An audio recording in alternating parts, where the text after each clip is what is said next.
Welcome to Brisbane. Hello guys, welcome to Ozzy Tales. അപ്പോൾ നേരത്തെ video പറഞ്ഞ പോലെ തന്നെ I am back with my first video and that to in Australia. So ഇതെൻ്റെ first video ആണ് ഓസ്ട്രേലിയയിൽ നിന്നിട്ട്. ആൻഡ് തംബ്നെയിൽ പറയുന്ന പോലെ തന്നെ this will be completely exclusive video for like what I did in my first day after arrival. ഞാൻ 100% sure ആണ് ഇത് നാട്ടിൽ നിന്ന് സ്റ്റുഡൻസ് ആയാലും മൈഗ്രൻസ് ആയാലും എല്ലാവർക്കും ഇത് വളരെ ഹെൽപ്ഫുൾ ആയിരിക്കും. ബിക്കോസ് ഇതില്ലാരും ഇവിടെ വന്നിട്ട് ചെയ്യേണ്ട കാര്യങ്ങളൊക്കെ തന്നെയാണ്. ഞാൻ അന്ന് ലിസ്റ്റ് ചെയ്ത ഓൾമോസ്റ്റ് കാര്യങ്ങളെല്ലാം ഞാൻ ഒന്ന് കവറപ്പ് ചെയ്തിട്ടുണ്ട്. അതിൻ്റെ എല്ലാം ഒരു കളക്റ്റീവ് വീഡിയോ ആണ് ഇത്. So let's go to the video.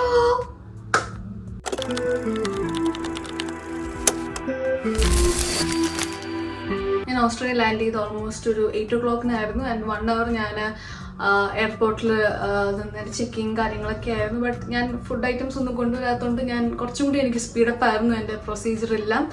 ഫ്രണ്ടിൻ്റെ ഫ്രണ്ട് എന്നെ വന്ന് പിക്ക് ചെയ്തു. നമ്മുടെ അഡ്രസ്സിനകത്ത് നമ്മളെ വീട്ടിനകത്ത് കൊണ്ട് നമ്മൾ ഡ്രോപ്പ് ചെയ്തു. ആൻഡ് എനിക്ക് വളരെ ഹെൽപ്ഫുൾ ആയിട്ട് എൻ്റെ ഒരു സീനിയർ ചേച്ചി ഉണ്ടായിരുന്നു. നമ്മളെ കുറേ ഹെൽപ്ഫുൾ കാര്യങ്ങൾ നമ്മളെ ഹെൽപ്പ് ചെയ്തിട്ടുണ്ട്. അന്ന് ലിസ്റ്റ് ചെയ്ത എല്ലാ കാര്യങ്ങളും ചേച്ചി കൂടെ ഉണ്ടാകാനാണ് നമ്മളെല്ലാം ചെയ്തത്.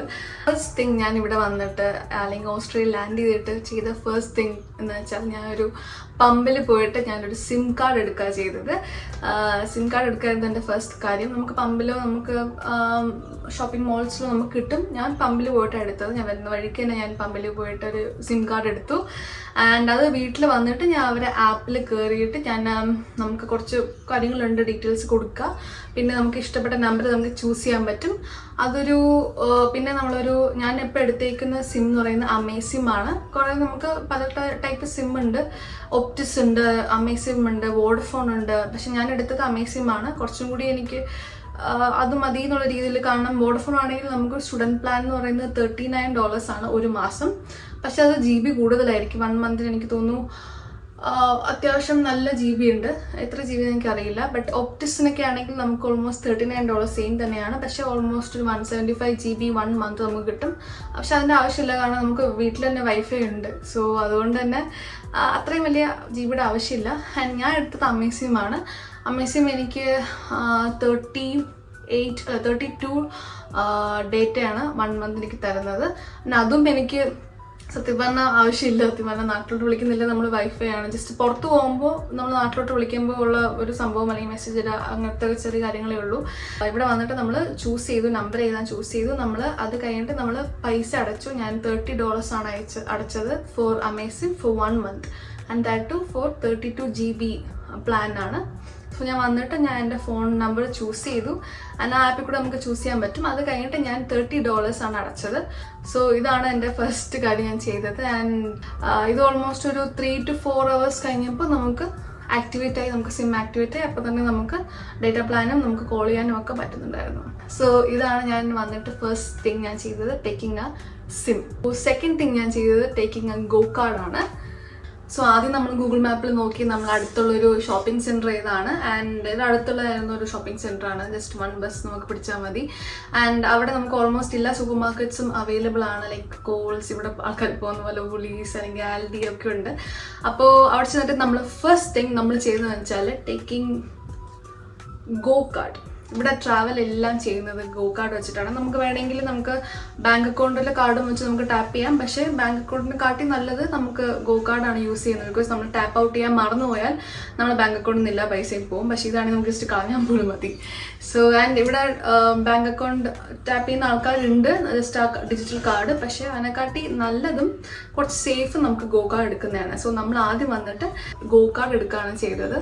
ആൻഡ് ഇത് നമുക്ക് എല്ലാ ബസ് സ്റ്റോപ്സിലും അല്ലെങ്കിൽ മേജർ ആയിട്ടുള്ള ബസ് സ്റ്റോപ്സിലും റെയിൽവേ സ്റ്റേഷൻസിലും അല്ലെങ്കിൽ നമുക്ക് ഷോപ്പിംഗ് സെൻറ്ററിൻ്റെ ഫ്രണ്ടിൽ നമുക്ക് ഇതിൻ്റെ മെഷീൻ അവൈലബിൾ ആണ്. സോ നമുക്ക് അവിടെ ജസ്റ്റ് ടാപ്പ് ചെയ്ത് നമുക്ക് ലോഡ് ചെയ്യാനും പറ്റും. ഈ ഒരു കാർഡ് നമുക്ക് കളഞ്ഞു പോയാൽ അല്ലെങ്കിൽ പുതിയതായിട്ട് എടുക്കണമെങ്കിൽ എടുക്കാനും പറ്റും. സോ ഈ കാർഡ് നമ്മൾ ആദ്യം എടുത്തു. And it cost me almost $30. അപ്പോൾ $10 ഈസ് ഫോർ ഈ കാർഡ് എടുക്കാൻ വേണ്ടിയിട്ടാണ്. ആൻഡ് $20 ഞാനിത് ലോഡ് ചെയ്തു. $20 അല്ലെങ്കിൽ എത്ര വേണമെങ്കിൽ നമുക്ക് ലോഡ് ചെയ്യാം. പക്ഷെ അധികം ലോഡ് ചെയ്യേണ്ട ആവശ്യമില്ല. കാരണം ക്യൂൻസ്ലാൻഡ് ഒരു വലിയൊരു അഡ്വാൻറ്റേജ് ആണ്. ഇവിടെ എങ്ങോട്ട് പോയാലും 0.50 cents ആവത്തുള്ളൂ. ആൻഡ് അതിനെക്കുറിച്ച് വലിയ ആധികാരികമായിട്ട് ഈ കാര്യങ്ങൾ അറിയത്തില്ല, പഠിച്ചു വരുന്നതേ ഉള്ളൂ ഈ കാര്യത്തിനെ കുറിച്ചിട്ടൊക്കെ. ആൻഡ് എൻ്റെ ഇപ്പോഴത്തെ അറിവെന്ന് വെച്ചാൽ ഇവിടെ നമ്മളൊരു ബസ്സിൽ കയറിയിട്ട് ഇത് ടാപ്പ് ചെയ്തിട്ട് നമ്മൾ ആ സോണിൽ തന്നെ 3 hours നിന്നാൽ എന്നിട്ട് അവിടെ നമ്മൾ വേറെ ബസ്സസ് ആ സോണിൽ തന്നെ ചെയ്യുകയാണെങ്കിൽ നമുക്ക് പിന്നെയും ഇത് കോസ്റ്റ് ചെയ്യില്ല, ലൈക്ക് നമ്മൾ പൈസ റിഡക്റ്റ് ആവില്ല. പക്ഷെ നമ്മൾ ആ സോണിൽ നിന്ന് വേറെ സോണിലോട്ട് പോവുകയാണെങ്കിൽ നമ്മുടെ പൈസ റിഡക്റ്റ് ആവും. അങ്ങനെയൊക്കെയാണ്. സോ നമ്മൾ ചിലപ്പോൾ ടാപ്പ് ഔട്ട് ചെയ്യുമ്പോൾ പൈസ പോകത്തില്ല. സോ അത് നമ്മൾ ആ സോണിനനുസരിച്ചിരിക്കും. നമ്മൾ സോണിൻ്റെ ഉള്ളിൽ ഒരു 3 മണിക്കൂർ നിന്നിട്ട് നമ്മൾ അവിടെ ഇവിടെയൊക്കെ പോവുകയാണെങ്കിൽ നമുക്ക് കോസ്റ്റ് ആവില്ല. ആവുകയാണെങ്കിൽ തന്നെ ജസ്റ്റ് 0.50 cents ആവത്തുള്ളൂ. ആൻഡ് ഈ കാർഡ് നമ്മൾ ടാപ്പ് ഔട്ട് ചെയ്യാൻ വളരെ ശ്രദ്ധിക്കണം. കാരണം ഞാൻ ടാപ്പ് ഔട്ട് ചെയ്യാൻ ഒരു ദിവസം മറന്നുപോയി. ആൻഡ് അപ്പോൾ ആ ബസ് ലാസ്റ്റ് സ്റ്റോപ്പ് വരെ നമ്മളെ കോസ്റ്റ് ചെയ്യും. സോ അതാണ് ഇവർ ഫൈൻ എന്ന് പറയുന്നത്. സോ ടാപ്പ് ഔട്ട് ചെയ്തില്ലെങ്കിൽ നമ്മുടെ ആ ബസ്സിൻ്റെ ലാസ്റ്റ് സ്റ്റോപ്പ് വരെ നമ്മളെ പൈസ റിഡക്റ്റ് ആയിക്കൊണ്ടേയിരിക്കും. ആൻഡ് അപ്പോൾ എൻ്റെ ഭാഗത്തിന് ആ സ്റ്റോപ്പ് കഴിഞ്ഞിട്ട് 2 സ്റ്റോപ്പ് കൊണ്ട് കഴിഞ്ഞ് ആ ബസ് നിൽക്കുമായിരുന്നു. സോ അതുകൊണ്ട് എനിക്ക് കുറച്ച് പൈസ ആയുള്ളൂ. സോ എപ്പോഴും നമ്മൾ ടാപ്പിനും ടാപ്പ് ഔട്ടും ചെയ്യാൻ മറക്കരുത്. ആൻഡ് ഈ കാർഡ് ഇവിടുത്തെ ട്രാവൽ സിസ്റ്റം എല്ലാം വർക്ക് ചെയ്യുന്നത് ട്രാൻസ്ലിങ്ക് എന്ന് പറഞ്ഞ ആപ്പാണ്. പക്ഷേ ഇവിടെ ഗൂഗിൾ മാപ്പ് യൂസ് ചെയ്യുന്ന ആൾക്കാരുണ്ട്, ട്രാൻസ്ലിങ്ക് യൂസ് ചെയ്യുന്ന ആൾക്കാരുണ്ട്. ആൻഡ് ഐ തിങ്ക് ട്രാൻസ്ലിങ്ക് ആണ് എനിക്ക് കുറച്ചും കൂടി ഈസി ആയിട്ട് തോന്നിയത്. പക്ഷെ അറ്റ് ഫസ്റ്റ് ഭയങ്കര ഡിഫിക്കൽട്ടായിരുന്നു.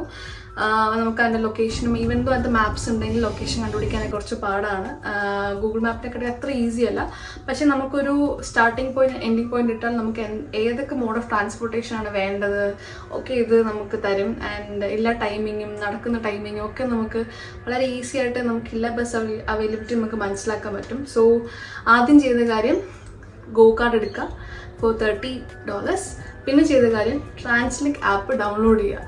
സോ ഇത് രണ്ടാണ് ഞാൻ ചെയ്ത കാര്യങ്ങൾ. ട്രാൻസ്ലിങ്ക് ആപ്പിൽ അക്കൗണ്ട് ഉണ്ടാക്കി വെച്ചു. സോ ദാറ്റ് നമുക്കിപ്പോൾ ടാപ്പ് ഔട്ട് ചെയ്തില്ലെങ്കിൽ അതിനകത്ത് മെസ്സേജ് വരും. സോ തേർഡ് തിങ് ഞാൻ ചെയ്തതെന്ന് വെച്ചാൽ taking A bank account. And എൻ്റെ ബാങ്കായിരുന്നു കോമൺവെൽത്ത് ബാങ്ക്. ഞാൻ ആ ഷോപ്പിംഗ് സെൻറ്റർ ഉള്ളിൽ കയറിയിട്ട് ആൻഡ് അവിടെ ബാങ്കും ഉണ്ടായിരുന്നു. ആൻഡ് ഞാൻ ചൂസ് ചെയ്ത ബാങ്ക് എന്ന് വെച്ചാൽ കോമൺവെൽത്ത് ബാങ്ക് ആയിരുന്നു. ആൻഡ് ഇവിടെ എൻ്റെ യൂണിവേഴ്സിറ്റീസിൽ ഫീസ് അടയ്ക്കുന്നതൊക്കെ കോമൺവെൽത്ത് ബാങ്ക് കൂടിയാണ്. ആൻഡ് കുറച്ചും കൂടി എല്ലാവരും യൂസ് ചെയ്യുന്നത് ആ ബാങ്കായിട്ട് ഞാൻ കുറച്ച് ഡിസ്ക്രിപ്റ്റീവായിട്ട് ഞാൻ എല്ലായിടത്തും ചോദിച്ച് മനസ്സിലാക്കിയിട്ടാണ് ഞാൻ ആ ബാങ്ക് യൂസ് ചെയ്തത്. സോ ആ ബാങ്കിൽ പോയിട്ട് ഞാൻ എല്ലാ ഡീറ്റെയിൽസും കൊടുത്ത് തന്നെ നമ്മൾ കയ്യിൽ നമ്മുടെ വിസ കോപ്പി, നമ്മുടെ പാസ്പോർട്ട് കൊടുത്തിട്ട് വേണം അവർ നമുക്ക് ഡീറ്റെയിൽസ് ഒക്കെ കളക്ട് ചെയ്തിട്ട് നമ്മുടെ കുറേ കാര്യങ്ങളൊക്കെ ചെയ്യാൻ പറയും, നമ്മൾ സൈൻ ഇടാനൊക്കെ പറയും. സോ അതൊക്കെ ചെയ്ത് കഴിഞ്ഞിട്ടാണ് നമുക്ക് അക്കൗണ്ട് ക്രിയേറ്റ് ചെയ്യാൻ പറ്റുക. ആൻഡ് അതിൽ നിന്ന് ഒരു 1 week എടുത്ത് കഴിഞ്ഞിട്ട് നമുക്ക് അതിൻ്റെ ആക്ച്വൽ കാർഡ് നമ്മുടെ വീടിൻ്റെ അഡ്രസ്സിൽ തന്നെ ഡെലിവർ ആവും.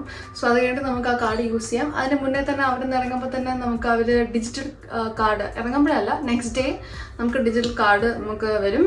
സോ അത് നമുക്ക് എവിടെ വേണമെങ്കിലും പോകുമ്പോൾ ടാപ്പ് ചെയ്യാൻ പറ്റും. ആൻഡ് ഞാൻ അപ്പം തന്നെ എൻ്റെ കയ്യിലുള്ള ക്യാഷും ഞാൻ അതിനകത്ത് ലോഡ് ചെയ്തു. അവിടെ നിന്ന് വെച്ചിട്ട് ATM കയറിയിട്ട് ഞാൻ എൻ്റെ കയ്യിൽ കുറച്ച് പൈസ ഉണ്ടായിരുന്നു. ഞാൻ കുറച്ച് എൻ്റെ കയ്യിൽ വെച്ചിട്ട് ബാക്കിയെല്ലാം ഞാൻ എൻ്റെ കാർഡിലോട്ട് തന്നെ ലോഡ് ചെയ്തു. സോ പിന്നെ ഞാൻ ഡിജിറ്റൽ ആ ഒരു 2-3 എൻ്റെ മറ്റേ കാർഡ് വരുന്ന വരെ ഞാൻ ഡിജിറ്റൽ കാർഡ് വെച്ചിട്ട് തന്നെയായിരുന്നു എല്ലായിടത്തും ടാപ്പ് ചെയ്തത്. So the next thing I did taking A bank account. And എൻ്റെ ബാങ്ക് കോമൺവെൽത്ത് ബാങ്കാണ്. നിങ്ങൾ ഓസ്ട്രേലിയയിലോട്ട് വരുമ്പോൾ ഒന്നെങ്കിൽ ഒരു പുതിയ ഫോൺ എടുക്കുക, അല്ലെങ്കിൽ കയ്യിലുള്ള ഫോൺ ഓൾമോസ്റ്റ് എല്ലാ സ്റ്റോറേജും ഫ്രീ ആക്കിയിട്ട് വേണം വരാൻ വേണ്ടിയിട്ട്. കാരണം ഇവിടെ വരുമ്പോൾ നമുക്ക് ഒരു കുറേ ആപ്പ് ഡൗൺലോഡ് ചെയ്യാനുണ്ട്. ഇപ്പം അതുകൊണ്ട് നമ്മുടെ സ്റ്റോറേജ് വളരെ ഫ്രീ ആക്കിയിട്ട് വേണം നമ്മളിവിടെ വരാൻ വേണ്ടിയിട്ട്. ആൻഡ് ഫോർത്ത് തിങ് ഞാൻ ചെയ്തതെന്ന് വെച്ചാൽ ജസ്റ്റ് ഞാൻ ആ 3 സൂപ്പർ മാർക്കറ്റ്സ് ഒന്ന് ഫെമിലിയർ ആവുമായിരുന്നു. ചേച്ചി അടുത്തുണ്ടായതുകൊണ്ട് തന്നെ ചേച്ചി നമ്മളെ ഹെൽപ്പ് ചെയ്തു. നമ്മൾ 3 സ്റ്റോഴ്സിലും പോയി, അവിടെയുള്ള നമ്മുടെ ഊളീസിലും ആൽഡിയിലും നമ്മുടെ കോൾസിലും പോയി. ആൻഡ് അവിടെ നമുക്ക് ഏതൊക്കെ സാധനങ്ങളാണ് ഏതൊക്കെ സ്ഥലത്താണ് കുറച്ചും കൂടി ചീപ്പായിട്ട് കിട്ടുന്നത് ചേച്ചി പറഞ്ഞു തന്നു. ലൈക്ക് നമ്മൾ മിൽക്ക് നമ്മൾ കൂടുതലും വാങ്ങിക്കുന്ന ഊളീസ് നിന്നാണ്, ലൈക്ക് മീറ്റ് വാങ്ങിക്കുന്ന ആൽഡിയിൽ നിന്നാണ്. അതേപോലെ അപ്പം അതുകൊണ്ട് തന്നെ ചേച്ചി എല്ലാ സാധനങ്ങളും എവിടെയൊക്കെ ഇരിക്കുന്നത്, എങ്ങനെയാണ് വാങ്ങിക്കുന്നത്, ഇവിടെ ടാപ്പ് ചെയ്യുന്ന കാര്യങ്ങളായാലും ഡിഫറെൻ്റ് ആണ്, നാട്ടിലത്തെ പോലെ അല്ല. സോ ആ കാര്യങ്ങളൊക്കെ പറഞ്ഞു തന്നു. അത് കഴിഞ്ഞിട്ട് നമ്മൾ ഓൾമോസ്റ്റ് അടുത്ത കാര്യങ്ങളൊക്കെ കഴിഞ്ഞു. അത് കഴിഞ്ഞിട്ട് നമ്മൾ തിരിച്ച് ഇവിടുന്ന് ഒറ്റയ്ക്ക് നമ്മൾ അവിടെ നിന്ന് ഇങ്ങോട്ട് വന്നു. സോ അപ്പോൾ ഒറ്റയ്ക്ക് വരുമ്പോഴാണ് നമുക്ക് ട്രാൻസ്ലിങ്ക് ആപ്പ് എങ്ങനെയൊക്കെ വർക്ക് ചെയ്യുന്നതും അങ്ങനെയൊക്കെ നമുക്ക് മനസ്സിലായത്. അന്നും മനസ്സിലായിട്ടൊന്നുമില്ല. പിന്നീട് ഓൾമോസ്റ്റ് ഒരു 1 week എടുത്തു അതിൻ്റെ ഡയറക്ഷൻസും എൻ്റെ ബസ് സ്റ്റോപ്സും പിന്നെ ചുറ്റിനുള്ള ബസ് സ്റ്റോപ്പ് ഒരു ഇഷ്ടംപോലെ ബസ് സ്റ്റോപ്പ് എല്ലാ സ്ഥലത്തും ഉണ്ടാവും. എല്ലാവരുടെ വീടുകളിലും ചുറ്റിനും ഒരു 4-5 സ്റ്റോപ്പുകൾ ഉണ്ടാവും. പല സ്ഥലത്തോട്ട് പോകാൻ പല ബസ് സ്റ്റോപ്പുകളാണ്. ആൻഡ് ഇവിടുത്തെ ട്രാൻസ്പോർട്ട് സിസ്റ്റം വളരെ കൺഫ്യൂസിങ് ആണ്. കുറേ ബസ്സസ് ഉണ്ടാവും. ആൻഡ് പല സ്ഥലത്തോട്ടും ഇച്ചിരി ഡിസ്റ്റൻസിനെ കവർ ചെയ്യുന്ന ബസ്സസ് ആയിരിക്കും കൂടുതൽ. അപ്പോൾ ഇഷ്ടംപോലെ ബസ്സുകളുണ്ടാവും, പക്ഷേ എല്ലാ സ്റ്റോപ്പിലും നിർത്തണമെന്നൊന്നുമില്ല. സോ അതുകൊണ്ട് ഇവിടുത്തെ ട്രാൻസ്പോർട്ട് സിസ്റ്റം കുറച്ച് ടഫാണ്. നാട്ടിലത്തെ പോലെ വളരെ ഈസിയാണ്. നമുക്ക് ഏത് ബസ്സിലും കയറി എങ്ങോട്ടും പോവാം എന്നുള്ളൊരു സംഭവം ഇവിടെ ഇല്ല. അതുകൊണ്ട് തന്നെ നമ്മൾ ഒറ്റയ്ക്ക് തന്നെ നമ്മൾ തിരിച്ച് ട്രാൻസ്ലിങ്ക് യൂസ് ചെയ്തിട്ട് നമ്മൾ തിരിച്ച് വന്നു. ഓൾമോസ്റ്റ് നമുക്ക് മനസ്സിലായി നമ്മളെ ലൊക്കേഷൻ എവിടെയാണ്. ഒരു ബസ് അറ്റ് എ ടൈം അന്ന് നമുക്ക് ഒരു ബസ് സ്റ്റോപ്പേ മനസ്സിലായുള്ളൂ. ആ ബസ് സ്റ്റോപ്പിൽ തന്നെ തിരിച്ചിറങ്ങിയത്. സോ ഞാൻ ചെയ്ത 5th തിങ് എന്ന് വെച്ചാൽ ടാക്സ് ഫയൽ ചെയ്തു. ബിക്കോസ് ടാക്സ് ഫയൽ ചെയ്യാൻ ഓൾമോസ്റ്റ് 28 days എടുക്കും. അവർ ടാക്സ് ഫയൽ ചെയ്ത പേപ്പർ നമുക്ക് വീട്ടിലെത്താൻ വേണ്ടിയിട്ട് എന്ന് പറഞ്ഞിരുന്നു എല്ലാവരും. അപ്പോൾ അതുകൊണ്ട് നമ്മൾ അന്ന് തന്നെ വൈകിട്ട് ടാക്സ് ഫയൽ ചെയ്തു. അപ്പോൾ അതിന് മുന്നേ തന്നെ നമ്മൾ നമ്മുടെ കറക്റ്റ് ലൊക്കേഷനൊക്കെ മനസ്സിലാക്കി വെക്കണം. കാരണം ഇപ്പോൾ കാർഡ് വരാനും നമ്മുടെ ബാങ്ക് അക്കൗണ്ട് കാർഡ് വരാനും ഒക്കെ നമ്മൾ ലൊക്കേഷനാണ് കൊടുക്കുന്നത്. നാട്ടിലത്തെ പോലെ നമ്മളത് മെയിൽ ബോക്സിൽ പോയോ അല്ലെങ്കിൽ പോസ്റ്റ് ഓഫീസിൽ പോയിട്ടോ അല്ലെങ്കിൽ അവർ ഇവിടെ വന്ന് നമ്മുടെ കൈവന്ന് തരുമോ അങ്ങനെയൊന്നുമില്ല. നമ്മുടെ ഫ്രണ്ടിൽ ഒരു ചെറിയൊരു മെയിൽ ബോക്സ് ഉണ്ടാവും. അതിവിടെ എല്ലാ വീടുകളിലും ഉണ്ട് കേട്ടോ. അത് ആക്ച്വലി ഒരു പഴയ ഒരു കാര്യമാണ്. നമ്മുടെ നാട്ടിലങ്ങനെ ഇല്ല. സോ അവിടെ എല്ലാ മെയിൽ ബോക്സും എല്ലാ വീട്ടിൽ ഫ്രണ്ടിലുണ്ടാവും. അവിടെ ആയിരിക്കും ഇവർ എല്ലാ കാര്യങ്ങളും ഇപ്പോൾ നമ്മുടെ കാർഡുകളായാലും നമ്മുടെ ടാക്സ് ഫയൽ ചെയ്ത പേപ്പർ ആയാലും എല്ലാം അവിടെ ആയിരിക്കും ഇവിടെ കൊണ്ടുവന്ന് വെക്കുക. രാവിലെയോ നമ്മൾ കാണാറില്ല വെക്കുന്നത്. സോ അതുകൊണ്ട് നമ്മൾ അഡ്രസ്സ് എല്ലാം ക്ലിയർ ആയിട്ട് കൊടുക്കണം. ടാക്സ് ഫയൽ ചെയ്ത് കുറച്ച് ഡീറ്റെയിൽസ് കൊടുത്താൽ ടാക്സ് ഫയൽ ചെയ്യാം. ആൻഡ് എനിക്ക് എൻ്റെ ഫ്രണ്ടാണ് ചെയ്തു തന്നത്. ആൻഡ് എനിക്ക് വെറും 9 days എടുത്തുള്ളൂ ടാക്സ് ഫയൽ ചെയ്ത് കിട്ടാൻ വേണ്ടിയിട്ട്. സോ ടാക്സ് ഫയൽ ചെയ്ത് കഴിഞ്ഞിട്ട് വേണം നമ്മൾ ഒരു ഒഫീഷ്യൽ ഒരു പാർട്ട് ടൈമിലോട്ട് കയറാൻ വേണ്ടിയിട്ട്. സോ 9 daysനുള്ളിൽ നിങ്ങൾക്ക് അല്ലെങ്കിൽ നിങ്ങൾ ടാക്സ് ഫയൽ ചെയ്യുന്ന മുന്നേ നിങ്ങൾക്ക് ജോബ് കിട്ടിയാൽ അവിടുത്തെ പ്രത്യേകം കാരണം ടാക്സ് ഫയൽ ചെയ്ത് വന്നിട്ടില്ല. സോ പേയ്മെൻറ്റ് എടുക്കുന്നതിന് മുന്നേ അല്ലെങ്കിൽ വർക്ക് ചെയ്യുന്ന മുന്നേ തന്നെ നമ്മൾ ഇത് പേപ്പർ കാണിച്ചിട്ട് വേണം നമ്മൾ വർക്ക് ചെയ്യാൻ സ്റ്റാർട്ട് ചെയ്യാൻ തന്നെ. ഇവിടുത്തെ ഒരു മെയിൻ കാര്യമാണ് ടാക്സ് ഫയൽ ചെയ്ത് കഴിഞ്ഞിട്ട് നമ്മൾ അല്ലെങ്കിൽ ആ പേപ്പർ കയ്യിൽ കിട്ടിയിട്ട് ശേഷമേ നമ്മളിവിടെ വർക്ക് ചെയ്യാൻ പാടുള്ളൂ.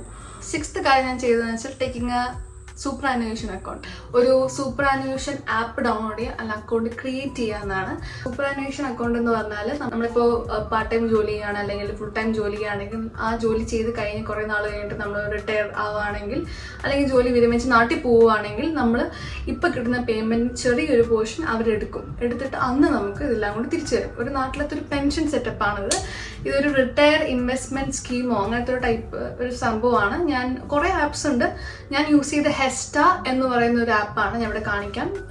ഹെസ്റ്റ എന്നൊരു ആപ്പാണ് ഞാൻ യൂസ് ചെയ്തത്.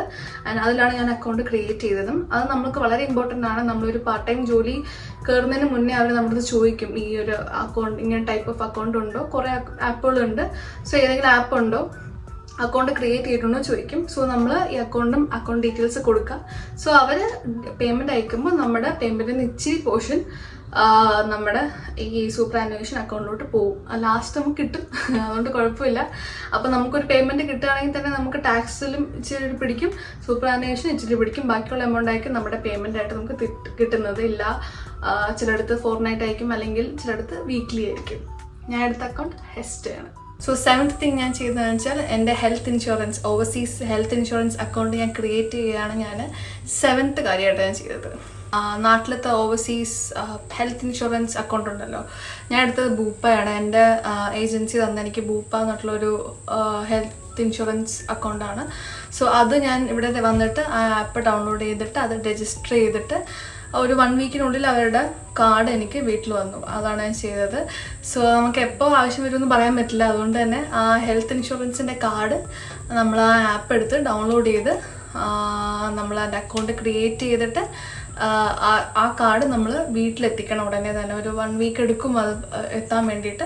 പിന്നെ ഇത്രയും കാര്യങ്ങൾ എനിക്ക് ചെയ്യാൻ പറ്റുള്ളൂ. പിന്നെ എല്ലാവരും പറഞ്ഞ പോലെ അത്ര സിവിയർ ഹെഡേക്കോ അല്ലെങ്കിൽ ജെറ്റ് ലാഗോ എനിക്ക് ഉണ്ടായില്ല. അതുകൊണ്ട് ഞാൻ അത്രയും കവർ ചെയ്ത് കേട്ടോ. അത്ര വലിയ സീരിയസ് ആയിട്ടുള്ളൊരു ഹെഡേക്ക്, ബേബി അത്രയും ബിസി ആയിട്ടായിരിക്കും ഹെഡേക്ക് ബോധർ ചെയ്യാനുള്ള ടൈം എനിക്ക് കിട്ടിയില്ല. പക്ഷേ ചിലർക്ക് നല്ല ഹെഡേക്കും പെട്ടെന്ന് വന്നിട്ട് തന്നെ ഒരു ഫുൾ ഡേ കിടന്ന് ഉറങ്ങിയിട്ടാണ് നെക്സ്റ്റ് ഡേ ആണ് ഓവർകം ചെയ്തത്, അല്ലെങ്കിൽ നെക്സ്റ്റ് ഡേ ആണ് ഓക്കെ ആയത്. പക്ഷേ എനിക്ക് അങ്ങനെ വലിയ പ്രശ്നങ്ങൾ ഉണ്ടായില്ല. എനിക്ക് വലിയ ജെറ്റ് ലാഗ് ഒന്നും ആയില്ല. സോ അതുകൊണ്ടാണ് ഇത്രയും കാര്യങ്ങളും ലിസ്റ്റ് ചെയ്ത പോലെ കവറപ്പ് ചെയ്യാൻ പറ്റിയതും. സോ 8th കാര്യം വലുതായിട്ടൊന്നുമല്ല, ഞാൻ ക്ലീൻ ആക്കുമായിരുന്നു. ബിക്കോസ് ഞാൻ ഫെബ്രുവരി 11th എത്തിയത്. ആൻഡ് ഫെബ്രുവരി 1 തൊട്ട് ഓൾമോസ്റ്റ് ഞാൻ ബുക്ക് ചെയ്തിട്ടുണ്ടായിരുന്നു. അതുകൊണ്ട് തന്നെ എൻ്റെ റൂം ഭയങ്കര ഡസ്റ്റി ആയിരുന്നു. ഒരു 1 വീക്കോളം അടച്ചുകിടക്കായിരുന്നു. അതുകൊണ്ട് ഭയങ്കര ഡസ്റ്റി ആയിരുന്നു. സോ വന്നിട്ട് വാക്യൂം ചെയ്യുക, കുറച്ച് കാര്യങ്ങളൊക്കെ അൺപാക്ക് ചെയ്യുക, ഉറങ്ങുക. ഇതാണ് ഞാൻ 8th തിങ്ങായിട്ട് ചെയ്തത്. അതെല്ലാവരും ചെയ്യുന്ന തന്നെയാണ്. സോ ഇതായിരുന്നു എൻ്റെ ഒരു 8 things in my day. അതും first day of arrival. Almost ഞാൻ ഡിസൈഡ് ചെയ്ത കാര്യങ്ങൾ ഓൾമോസ്റ്റ് ഞാൻ കവർ ചെയ്തിട്ടുണ്ടായിരുന്നു ആ ദിവസം. ബാക്കി നമുക്ക് കവർ ചെയ്യാനുള്ള ടൈമും ആ ഒരു ഗ്യാപ്പും നമുക്ക് കിട്ടില്ല. ഇത്രയും തന്നെ നമുക്ക് ചെയ്തല്ലോ എന്നുള്ളത് സന്തോഷമുള്ളൂ എനിക്ക്. ഒരു ഫുൾ ഡേ എനിക്ക് ഇത്രയും കാര്യങ്ങളാണ് കവറപ്പ് ചെയ്തത്. ഇതിനെക്കാട്ടി കവറപ്പ് ചെയ്ത ആൾക്കാരുണ്ടാവും, ബട്ട് എനിക്ക് ഇത്രയൊക്കെ ചെയ്യാൻ പറ്റുള്ളൂ. ആൻഡ് നെക്സ്റ്റ് ഡേ ആണ് ഞാൻ ബാക്കി കാര്യങ്ങളൊക്കെ ചെയ്തത്. ബാക്കി കാര്യങ്ങളെനിക്ക് ഞാൻ ഫെമിലിയർ ആവാൻ, ഈ ബസ് റൂട്ടും കാര്യങ്ങളൊക്കെ ഒന്ന് ഫെമിലിയർ ആവാൻ, പിന്നെ ഒരു പുതിയ സ്ഥലമാകുമ്പോൾ അതിൻ്റെതായ നമുക്ക് കുറച്ച് കാര്യങ്ങൾ ഉണ്ടാവുമല്ലോ. ആ സ്ഥലം എങ്ങനെയാണ്, ലൈക്ക് ഹൗസ് മേറ്റ്സ് അല്ലെങ്കിൽ ബസ് സ്റ്റോപ്സ് ഏതൊക്കെയാണ്, അങ്ങനത്തെ കാര്യങ്ങളൊക്കെ ഫെമിലിയർ ആയത്. And that is my vlog. അപ്പം നമുക്ക് അടുത്ത വീഡിയോ കാണാം. ബൈ.